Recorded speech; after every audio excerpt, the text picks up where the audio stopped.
Convidamos o senhor Márcio Assis Cordeiro, do Centro de Educação Profissional Presidente Costa e Silva, para a sua apresentação no painel Sistemas de Produção de Biomassa. Olá a todos que acompanham o Congresso Internacional de Biomassa.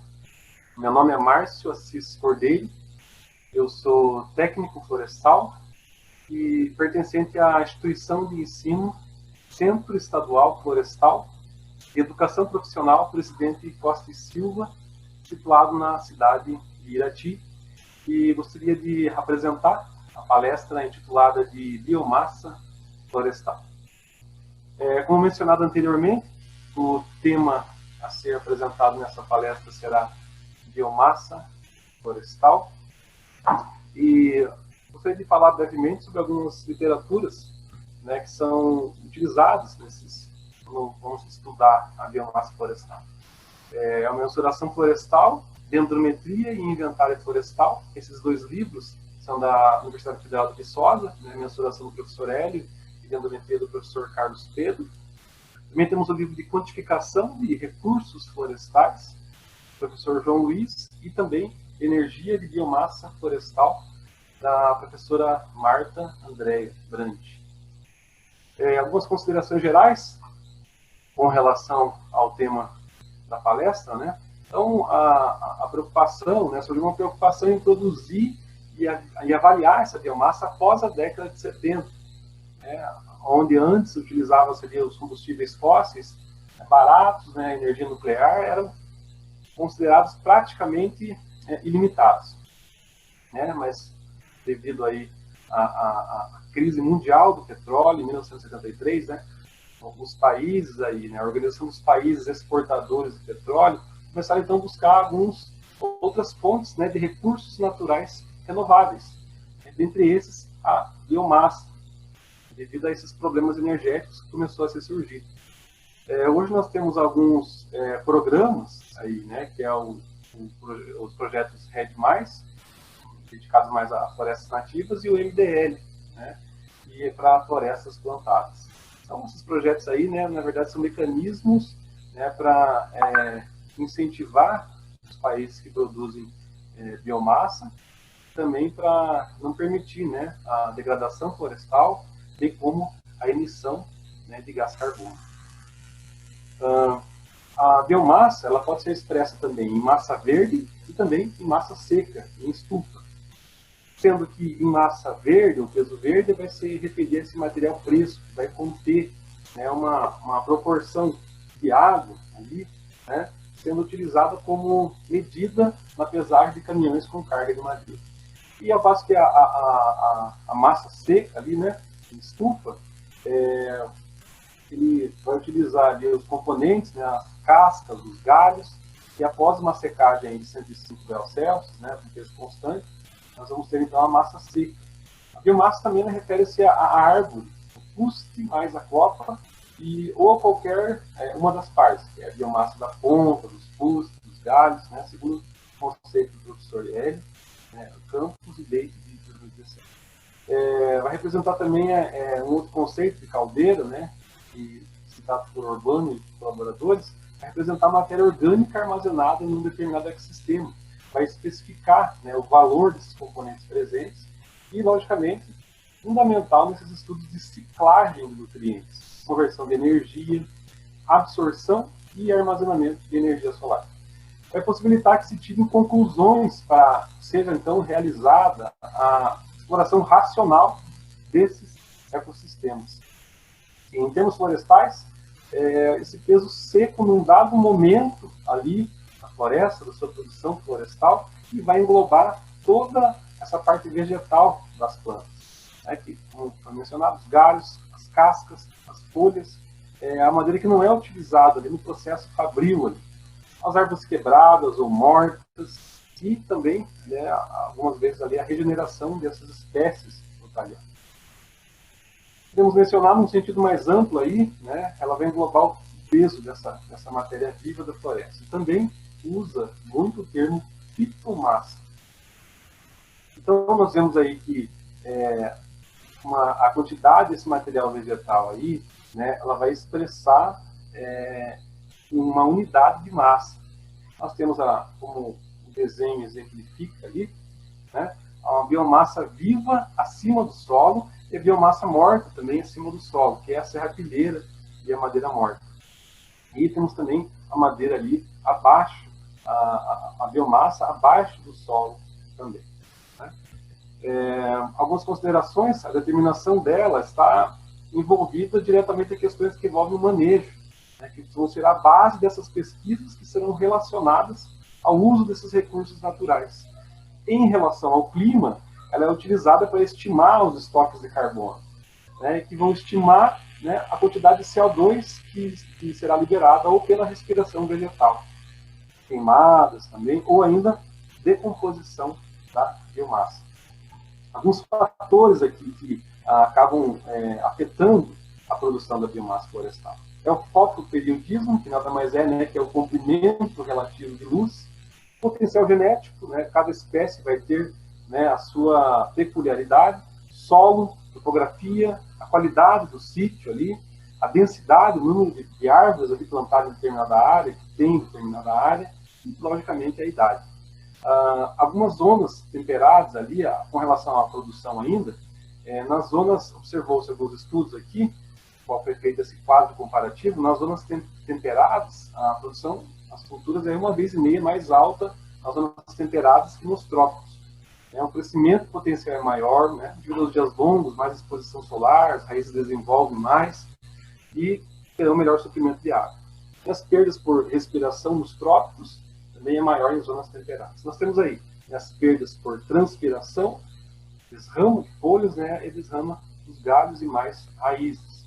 Algumas informações aqui, né, florestas plantadas, uma formação de eucaliptos grandes, urofila, saligna também, citriodora, produção média de 99,27 toneladas por hectare.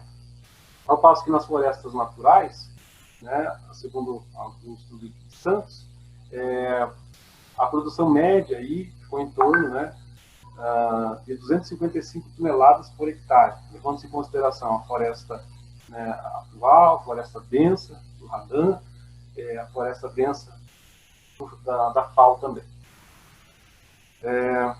Com relação ainda à produção, nós dizemos que o desenvolvimento das técnicas para a produção e colheita da biomassa começaram assim, uma evolução na mensuração a partir de 1960, com os livros, os textos, o ensino. Jung, em 1964, deu o conceito da árvore completa, que seria nada mais, nada menos, né, que a utilização completa da árvore, não somente de partes dela. Nós temos algumas propostas que foram defendidas em várias publicações, né, do Jung, do Auster, Baldwin, Clark, dentre outros aí. Então, fizemos aí um aumento do grau de aproveitamento da árvore por indústrias de todo o globo, após esses estudos aí, né, de maneira pioneira, lá no Serviço Florestal americano, em Denver, Colorado. Implantação. Na produção e avaliação, nós temos aqui a implantação e manejo de florestas energéticas, que é o carvão, a lenha, o metanol, os resíduos da floresta e das indústrias. Os inventários convencionais, os inventários de biomassa, né, onde vai se levar em consideração o peso seco, a forma das copas e a densidade básica variável. E, né, o objetivo ali também, né, o carbono, né, são os micro e macronutrientes. Temos a relação de volume, essa ilustração aí, ela vai exemplificar, né, como que seria o mesmo veículo transportando, né, diferentes partes, aí, diferentes tipos de biomassa. Né? Temos a relação entre peso e volume aí, bem distinta, né, entre galhos, entre árvores e ponteiras, cavaco, fardo e madeira polística. Né? As vantagens com relação a peso e volume. A maioria dos estudos de crescimento do inventário é com peso, eles vão usar o volume. Né? Os preços, em geral, vão adotar o volume também, como unidade de multiprodutos. O supervisor florestal aqui, né, já é meio cultural utilizar também o volume. Quando há mistura de espécies, densidades básicas, diâmetros extremos, idades, né, o peso ele vai ter pouca vantagem em relação ao volume. E com relação ao peso, após a década de 60, o peso tem sido muito usado nas indústrias de comércio de polvo, painéis. Alguns problemas com relação, né, ao peso. Peso seco é uma constante mais difícil de se obter. peso verde fácil, mas altamente variável, em função, né, da estação do ano, tempo, tratamento após o corte, a exposição ao sol e a estocagem. As vantagens, né? As de peso são mais objetivas, né, do que medidas manuais, são mais fáceis de serem anotadas nas operações de compra e venda. O método é rápido, fácil também, né, e o maior volume de madeira pode ser pesado no menor tempo com menos pessoas. O custo desse transporte, né, vai depender mais do peso do que volume. Incentiva também o empilhamento cuidadoso desses caminhões, aumentando o volume da carga. Na indústria, né, nós vemos aí que é um método mais comum, é a pesagem no caminhão. Desde 1950, fortemente utilizado na Europa, nos Estados Unidos, vai incluir na madeira umidade, casca, né, outros e também a tara, né, vai zerar a balança. Né.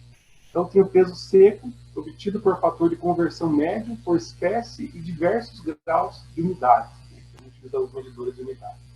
Temos aqui no Florestas em Pé, vamos exemplificar de maneira bem breve, mesmo assim, a Art Marx, em 1973, eles mostraram 4 técnicas ali, né, para avaliação da biomassa. Seria a árvore média, a árvore estratificada, a unidade de área e também a regressão. Temos então aí a classificação desses métodos de biomassa, né? Então temos o método direto e temos também o método indireto, né? A técnica de árvore média ali, basicamente, ela vai utilizar o inventário florestal, onde nós temos a frequência por hectares, né? Amostrar as árvores médias, né? E também é utilizado mais em florestas homogêneas. Já a técnica de árvore estratificada, tudo vai, né, se originar a partir do inventário florestal, para ser estabelecidas as classes de diâmetro, e irão se mostrar as árvores representativas dessas classes. Diferente da técnica da árvore média, na técnica da árvore estratificada, né, ela é mais utilizada em florestas multianes. E nada mais é, né, que um refinamento dessa técnica da árvore média que foi mencionada anteriormente. Já na técnica de unidade de área, né, nós vamos ter aí as parcelas representativas, né, e mais utilizado em florestas que ali, né, os troncos são mais tortuosos, são mais irregulares. Aqui, né, nos biomas brasileiros, podemos citar na Caatinga, no Cerrado. Uma característica dessa técnica também é que são utilizadas parcelas mais pequenas, e o peso verde da parcela, né, ela vai, então, ser uma amostra para peso seco. Né? Então, o peso verde em relação de uma amostra para peso seco. E,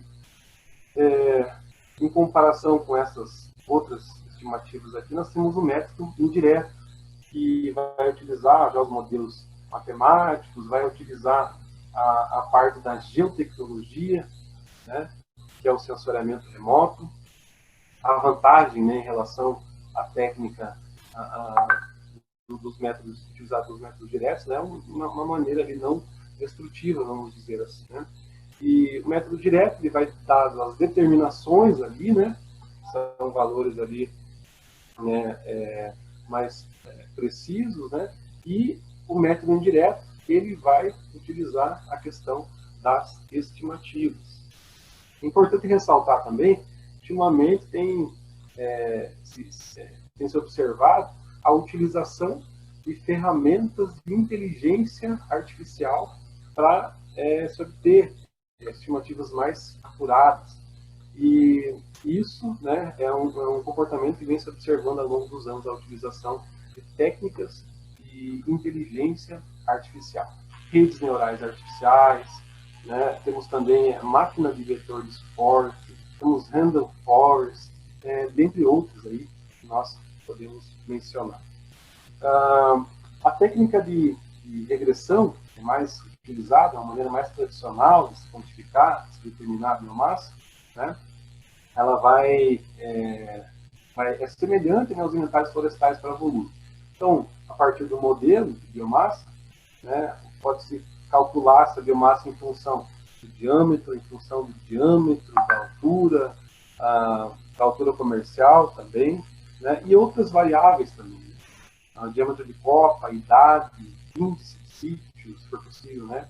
Identificar a densidade básica e também muito utilizado em florestas tanto naturais quanto plantadas.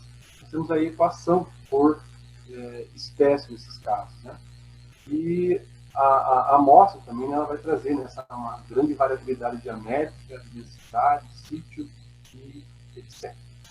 Então essa foi a minha palestra sobre biomassa florestal. Eu agradeço a todos, né, pela atenção, agradeço, né, ao CIBio, agradeço também ao Colégio Florestal, né, ao Centro Estadual Florestal de Educação Profissional, né, que puderam me dar o privilégio de estar com vocês aí nesse evento, que é o Congresso Internacional de Biomassa. Obrigado. Agradecemos ao senhor Márcio Assis Cordeiro, do Centro de Educação Profissional, presidente Costa e Silva, por sua apresentação.